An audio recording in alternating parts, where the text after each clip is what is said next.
It studied positive emotions, it studied happiness or subjective well-being, but also psychological well-being, and it focused on flourishing. Also, the development of the character strengths and virtues model was an important part of the first wave in positive psychology. And one of the characteristics of this movement was that positive psychology developed many specific interventions to increase resilience and well-being. Single component interventions like gratitude letter, the gratitude visit. I think we all know these interventions, but also multi-component programs that consists of many different interventions. Um, Around 2010, the second wave emerged, and their criticism was that positive psychology, well, it was too based on the Western approach of well-being, and on too much on the individualistic approach of well-being, and it neglected the negative emotions, and the value of those types of states. And they, in positive psychology 2.0, the focus is not only on positive emotions, but also on acceptance of negative emotions. And it's more about meaning and fulfillment. Also, the topic of resilience was more put at the forefront. And they also focused more on the integration of religion and spirituality as a factor of resilience. And at that time, we also see that other interventions that were being tested and implemented around the same time, that emerged at the same time as positive psychology, like mindfulness and acceptance and commitment therapy, were integrated in positive psychology interventions. Um, so what are positive psychology interventions? Because that is my main topic. Well, there are various definitions, a very narrow definitions.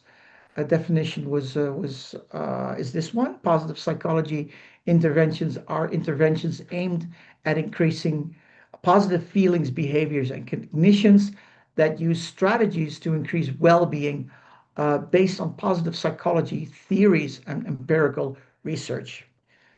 This is a rather narrow definition. Later, there have been more broader definitions, basically saying positive interventions that are interventions that aim to increase positive feelings, behaviors, and cognitions, which also include pathways and strategies of theories that were developed outside of positive psychology. Um, And it is important to make the distinction between single component interventions and multi-component interventions. Like I said before, single component interventions are interventions such as the gratitude journal or three good things, discovering character strengths, while multi-component interventions, I have to ask here if I may be excused for 1 minute because there's a lot of noise here. One minute. Amazing out here. Yeah.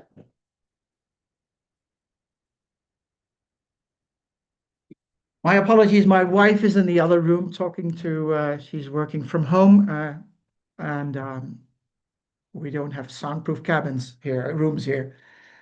Yeah, so there's the distinction between single component interventions and multi-component interventions. Um, in 2019, I published a paper on which we will explore a bit later. But in this paper, I also made an inventarization of positive psychology into the types of positive psychology activities. And I made a distinction between the ones that were usually used in Western context and those in non-Western interventions. So you see a slight difference. For example, positive recollection was only a part of 11% of all the interventions from non-Western countries, where in 40% of the Western countries, the focus was on positive recollection. So you can see there's quite a difference in the approach of the positive intervention that are used, whether an intervention is implemented in the West or in non-Western countries. We'll go deeper into that now.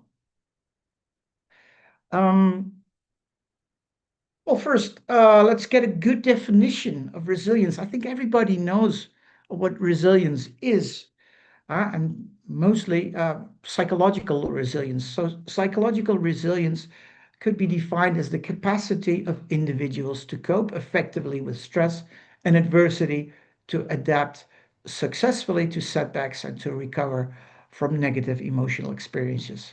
This is a definition that I tend to use in articles and in lectures, although there are other definitions as well, also focusing, for example, on environmental resilience.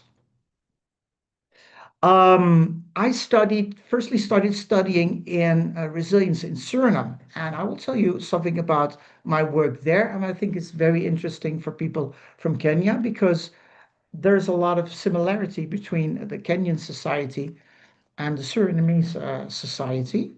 As far as I haven't had the pleasure yet to visit Kenya, but from what I heard and what I've seen, there are many similarities.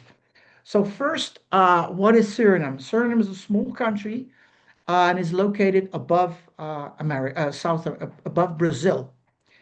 There are three countries there above Brazil. One is called, they're part of what is called the three Guyanas. On the left, we have British Guyana, which used to be a British colony. Suriname is known as Dutch Guyana, which was a former Dutch colony. And on the right side is French Guyana, which is still part of France.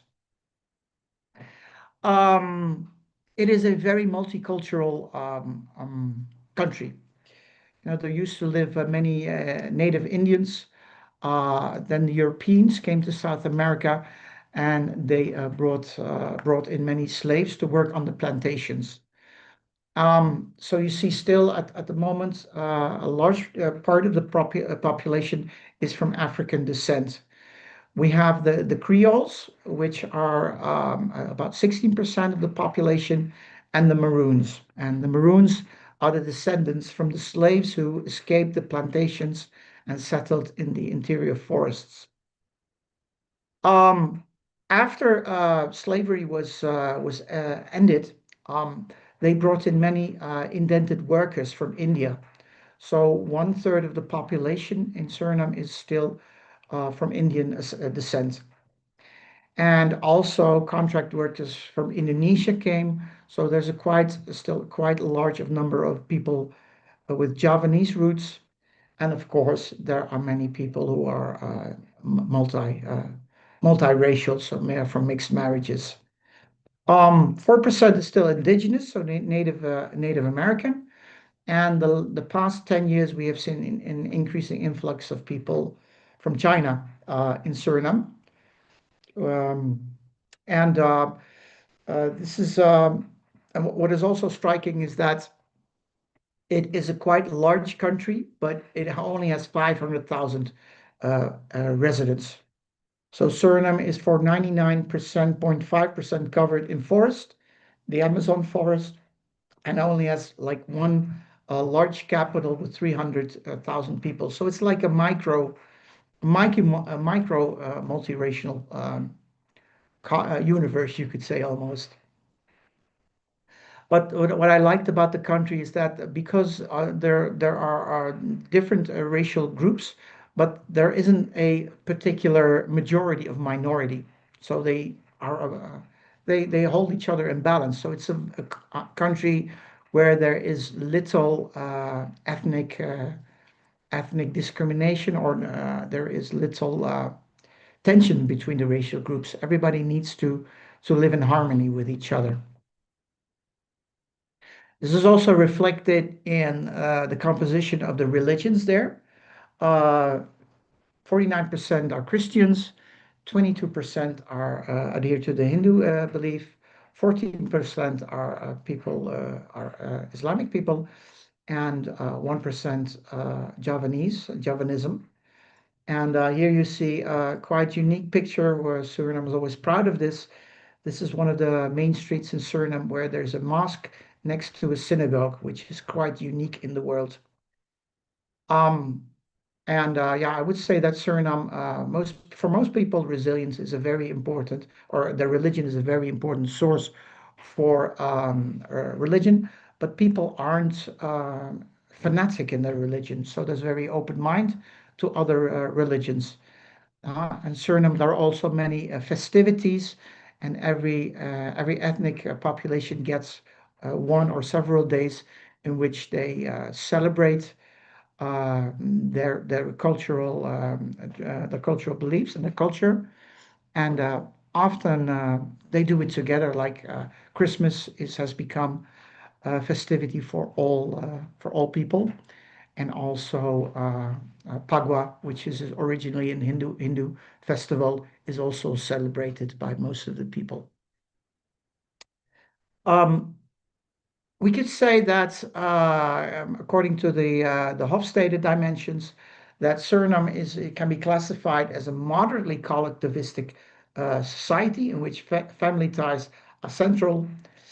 And this means there is they score high on power distance, but not, but also quite high for a non-Western country on individualism.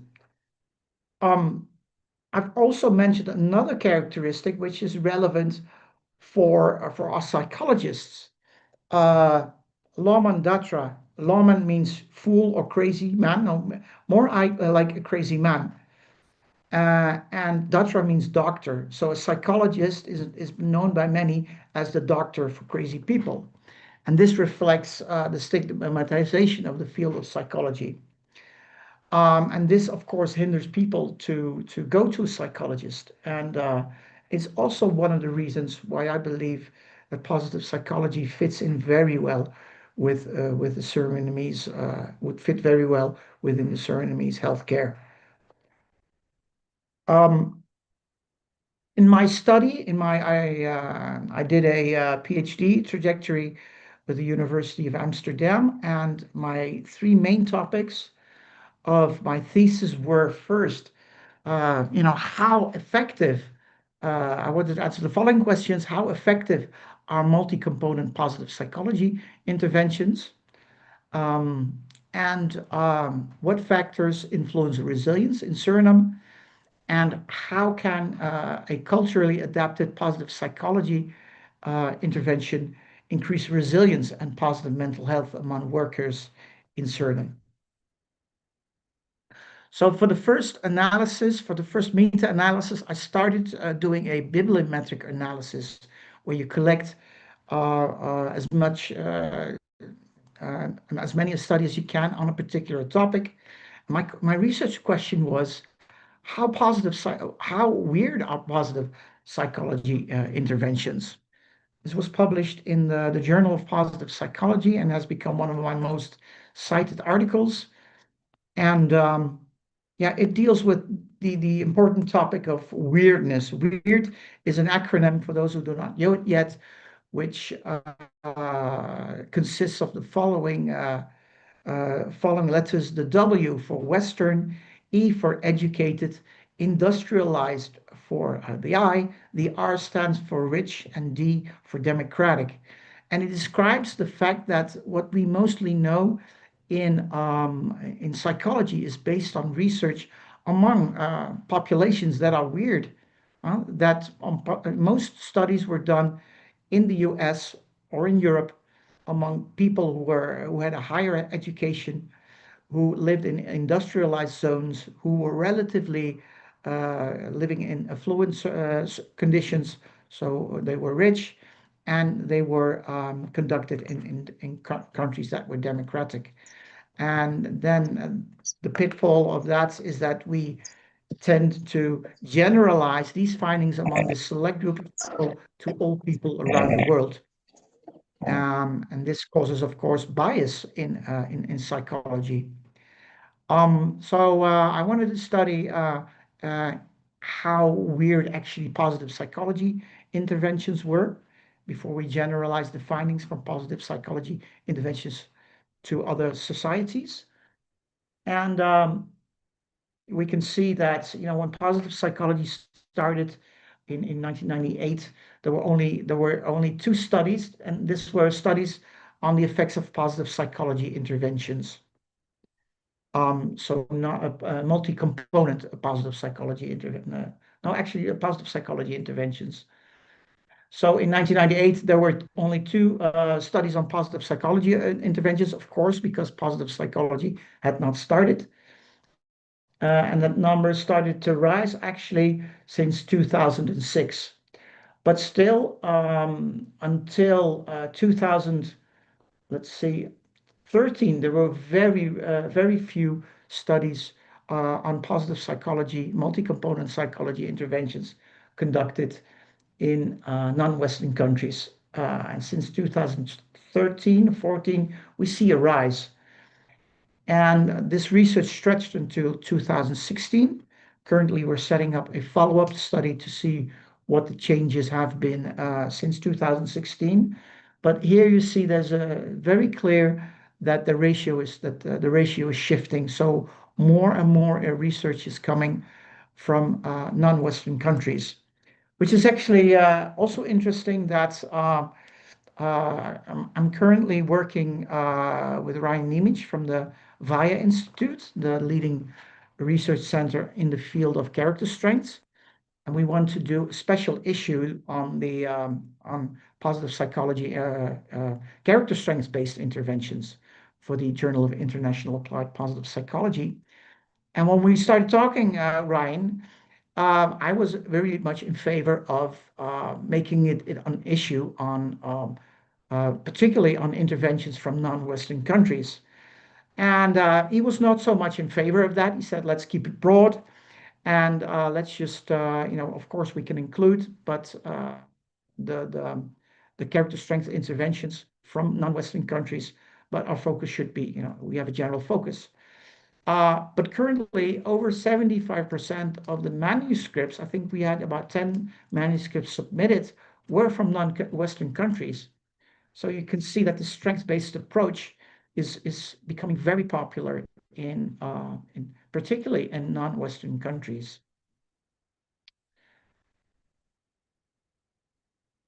The On average, the total of percentage of non-Western countries up till 2016 is 22%, but it's going from 2015 to 2016 was already at 36%. So if I had to make an educated guess, I would say up until now it would be 50%. So let's keep that in mind as a hypothesis and see if we can find that.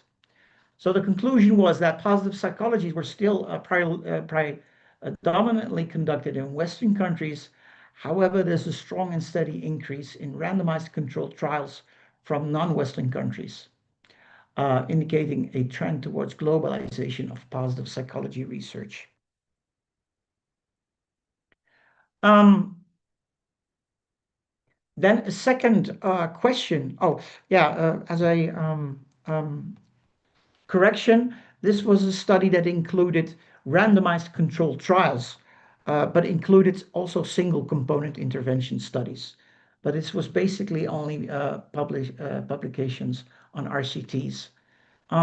Then I went out to study the second question in my thesis was, what is the efficacy of multi-component positive psychology interventions? So positive psychology interventions that are based on multiple sessions and have integrated multiple types of positive psychology activities. Um, when looking at the efficacy, we find small to moderate improvements on subjective well-being and psychological well-being. And we find small improvements on depression and anxiety. This was a conclusion of me in 2000, of paper of me in 2019. The most recent update was done extensive meta-analysis by Carr. I think it was 2023, and he found similar results. So positive psychology has small to moderate effects for subjective well-being, psychological well-being, and small of depression and anxiety. And that is also a main reason why positive psychology here in the West, and at least in the Netherlands, is not taken that seriously because it has a limited effect on depression and anxiety. If you compare it to cognitive behavioral therapy, that has large effects on mental health. Unfortunately, there were too few studies to actually measure the effect on resilience, because resilience is a different construct, which is measured by a questionnaire. It can be measured by various questionnaires, but not many studies have focused on resilience as an outcome. Um, So I also asked the question, okay, I want to make a distinction between the effectiveness of positive psychology interventions from Western countries versus non-Western countries. Is there a difference in their efficacy? Um, so again, we looked at the time period 1998 to 2017. We managed to find 28 randomized controlled trials. 7 studies were conducted among clinical populations, 21 studies on non-clinical populations. 12 were from China. 6 were surprisingly from Iran. They have a very strong research pocket there of psychology. And 3 from Taiwan, 2 from South Korea and Japan, and in Malaysia and Turkey and Suriname, there was one intervention. Did not at that time, we did not find any randomized controlled trials from Africa. And what we found was quite surprising. Even if we look at all studies post-treatment, we see there is let me see. Um, let me. Oh, I go too quickly now. Um, we see an increase of subjective well-being is 0.48, psychological intervention well-being is 0.40, depression is 0.62, and anxiety is 95 effect size, which indicates that there is a difference between Western and non-Western countries. Subjective well-being, the effect sizes are moderate, and effect sizes for depression and anxiety were moderate to high, um, which is a difference compared to interventions in Western countries, which have small effects. This was again also found by Carr in his meta-analysis of 2023. He also found that country of origin was a significant moderator. So efficacy of interventions from non-Western countries is higher than efficacy from Western countries. Now, there are some explanations for this. You can take, like always, you can look at the glass if it's half full or half empty. If you say the glass is half empty, you could reason that, in non-Western countries, the study quality is much lower, which may lead to bias. And more importantly, studies are also underpowered. Um, Usually, many many students had less than 50 participants.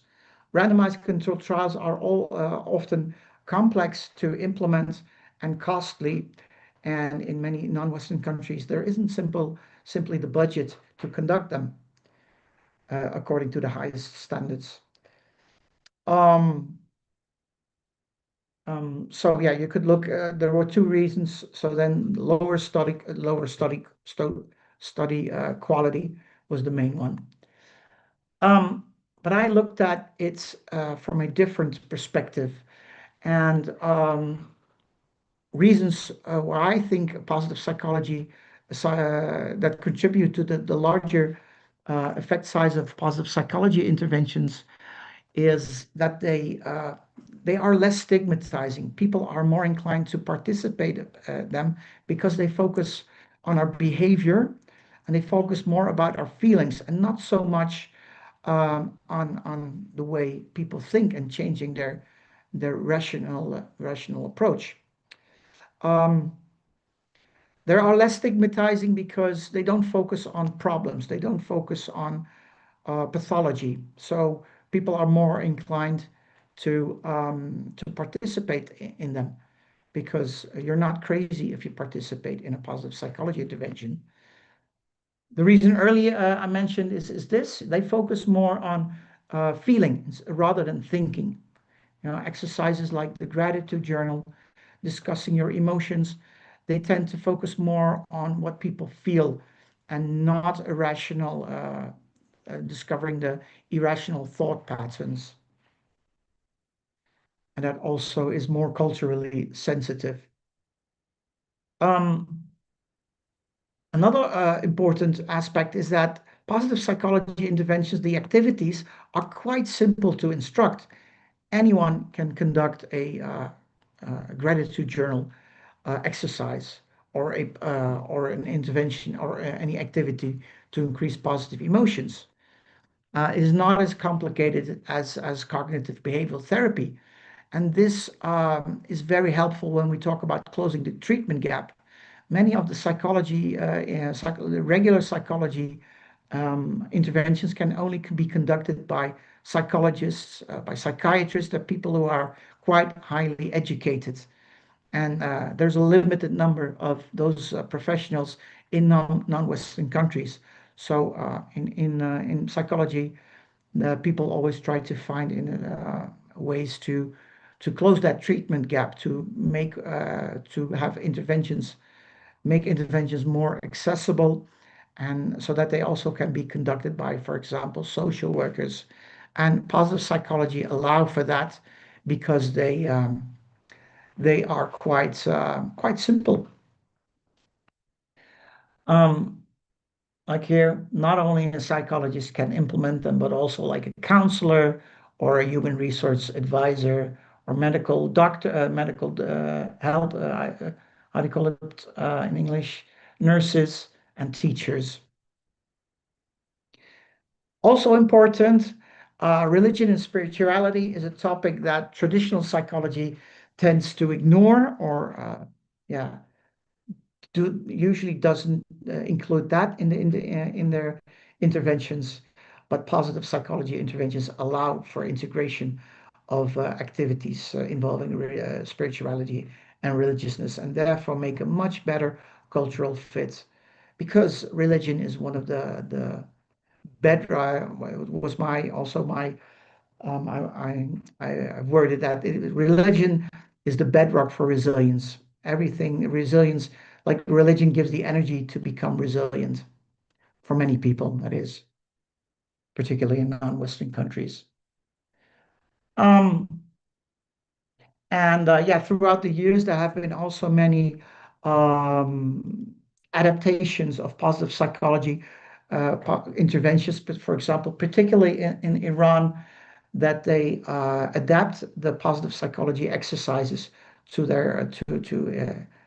to their religion. For example, in Iran, too, there are many Islamic-based activities, but the same can be done, and is also done in regard to, for example, Christianity-based interventions.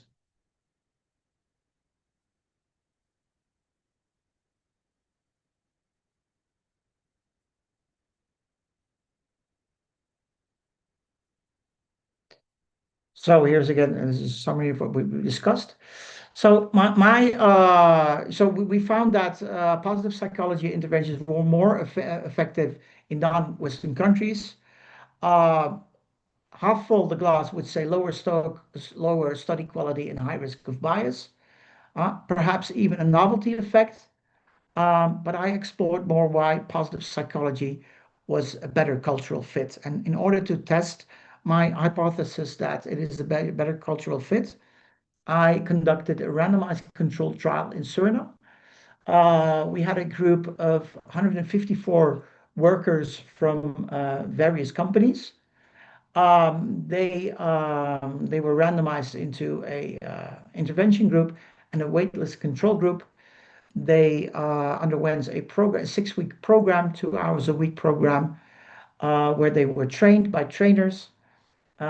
These exercises were conducted by local lay coaches, and that was my study. And results, yeah, for example, what was the content?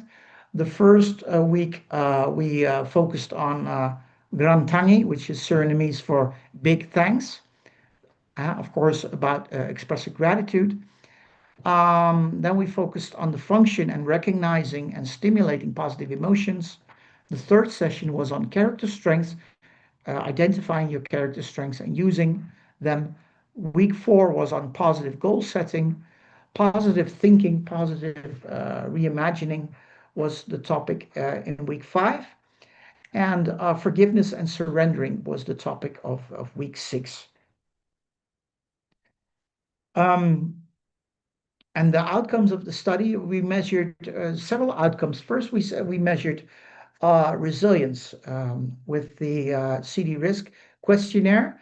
And so this randomized control was conducted on the highest standards.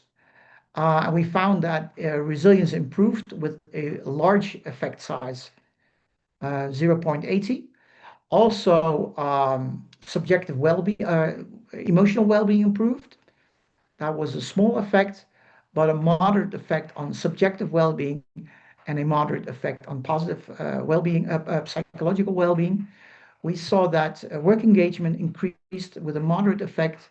We saw that depression um, was also reduced significantly with a moderate effect. Anxiety, however, was not reduced, and there was a small reduction of stress. We also measured financial stress because at that time, Suriname was at the beginning of an economic crisis. There was a devaluation of the currency within a year of about 100%, which caused so much stress. And it was interesting to find that the positive psychology did not reduce their financial stress, but it did reduce the emotions. That's where a result of that stress. We also tested mental flexibility, and that was not found to be significantly reduced. And we looked at positive and negative effect. Positive effect increased by with a small effect size. Negative effect was reduced with a moderate to large effect size. So yeah, with this study, I clearly yeah, found that positive psychology interventions that are conducted with rigorous standards in non-Western countries can do in fact have a larger effect usually than can be found among Western populations. So perfect timing, I think, Salman. Perhaps we could move to some questions and some interactions. Okay, so any questions so far, you can text on the chat box. Um, uh, I think Tom has a beautiful logic of what he has done so far in his work, as well as how it relates to non-Western countries and population, about the efficacy of positive psychology interventions. Okay, so any questions so far? Yeah, feel free to turn up the mic and turn up your Yeah. camera.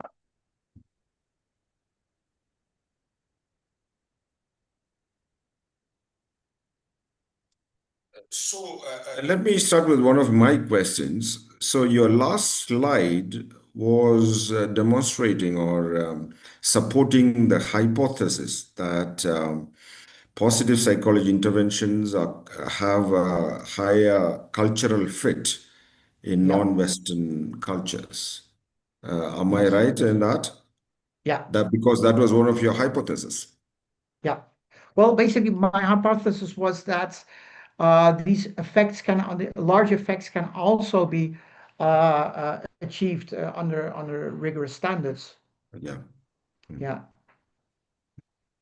So, Okay, so there is one question that has come up yeah. from What is the difference Magdalene. What's the between, difference between psychological well-being, eudaimonia, and happiness? yes. Uh, Well, Back to your basic first slides. yeah. Um, yeah, I don't think I need to show the slide again. Well, eudaimonia is basically a Greek term which was coined by Greek philosophers, and it captures what we now know as psychological well-being. We all know what in positive psychology we make a distinction between subjective well-being and psychological well-being. Subjective well-being is a fancy word for happiness, and it is defined as a high amount of positive emotions, a low amount of negative emotions, and a high satisfaction with life. So it's basically feeling happy, while psychological well-being has to do it has six dimensions. Uh, Perhaps you could help me out because I don't know them all by top of my head. Meaning, whether you can find meaning in life, how meaningful your life is, relationship with others, autonomy, the amount of autonomy, environmental mastery, and I don't know on the top of my head which the other ones are too, but it consists of six different factors. Basically you can be unhappy in your life but still experience meaning in your life. For example, there are a lot of people who suffer from physical disease. They have pain, so they often have high levels of positive and negative effect because of the pain, and they're not that much satisfied with their life, but they still can flourish in life because they have a job that provides them meaning, that connects them to other people, and which provides them with a higher purpose in life. For example, why do healthcare workers go to the Gaza at the moment? Not because it's a happy place. In fact, it's hell on earth. But they go there because they think they can, or they feel that they can contribute to a better world. Their psychological well-being might be very high. They might have high levels of meaning and accomplishment, engagement. Those are the elements of psychological well-being. All right. There are no more questions for the time being. I think you could continue, Tom. And Okay. I suggest the participants, you could type your questions as even you are hearing Yeah. and listening to Tom's presentation. We take the questions at the end. Yeah. So we now come to the second part of my lecture. Um, so in 2018, I lived in Suriname for 10 years. Uh, Wonderful country, but I miss the climate of the Netherlands because Suriname, I think, like Kenya, is always hot. If I'm correct, Salma, is it ever below 20 degrees in Kenya?